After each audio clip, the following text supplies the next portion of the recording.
ايه غني زيك؟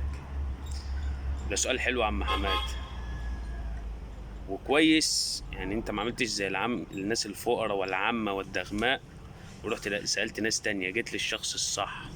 صح. تمام. اه. تعال اشتاق اتعلم مني، تعال منك. هعلمك هعلمك. فانت عايز تبقى غني يا عم حماد، تمام؟ في 3 طرق.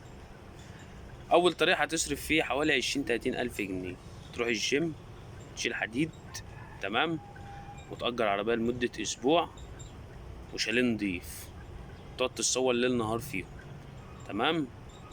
تعمل صفحة على الناس تقول لهم أنا كنت شغال شغلانة ب40 ألف جنيه في الشهر، بس سبتها عشان ده مش من مستوايا. قال يعني ال40 ألف جنيه بالنسبة لك مش رقم يعني. تمام.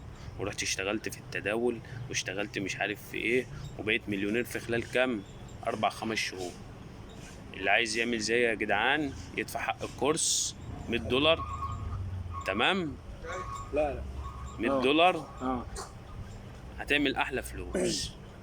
ده أول نقطة. تاني نقطة، تجيب لك شاشة وتعمل عليها رسمة التداول، تقول لهم يا جدعان أنا شغال في التداول وبكسب في اليوم $1000. اللي عايز يتعلم في كورس منزله على التليجرام، تمام، ب $200 في الكورس يعني، جمع لك أحلى فلوس برضه. فيجي بقى يا عم حمادة التداول ده بقى، تجيب الشاشة واللي هي الخطوط والجو ده، وتقول لهم أنا بكسب $1000 في اليوم، والكورس ب7000 جنيه في الإيه. الكورس ده بيتعمل ازاي؟ يعني 7000 جنيه في الكورس، تمام. تالت حاجة، حركات. تالت حاجة بقى يا عم حمادة، تعمل صفحة على النت، تمام، ممولة، وتقول للناس أول خطة ازاي تكسب دولار على النت، تاني خطة ازاي تكسب دولار على النت، تنيك بقى تقعد تهجس في الفيديوهات، تمام. تمام. هتجيب لك مشاهدات وتكسب دولارات. دول التلات حاجات يا عم حمادة، بس كده. بس ده نصب عارف الاخر. يعني وانت سبت الناس اللي بتنصب دي كلها وجاي تتكلم على كلامي ده اهو؟ ما هو كله بينصب على كله وانت بتمشي وراه.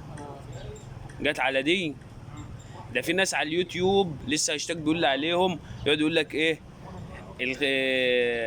الخطه ولا كورس. الكورس ال 130 في ازاي تكسب على الدولار على النت. طب يا ابني اعمل واحده فيهم او قول لنا على واحده فيهم. كل كلامهم كلام مبهم، ويقعد يجيب لك برامج انت اصلا ما تعرفش تنزلها على التليفون بتاعك. فيا عم حماده الحل ان انت تنصب. يعني الشغل نصابين بعد كده؟ نصابين هنعدي اقسم بالله. وانا يا عم انا اللي همولها، هديك ال20 ألف جنيه، تمام، تأجر عربية وشاليه والدنيا تبقى خربانة معاه. بس انت هتحتاج تزيد شوية لان لازم يبقى عندك عضلات. انا في الجيم.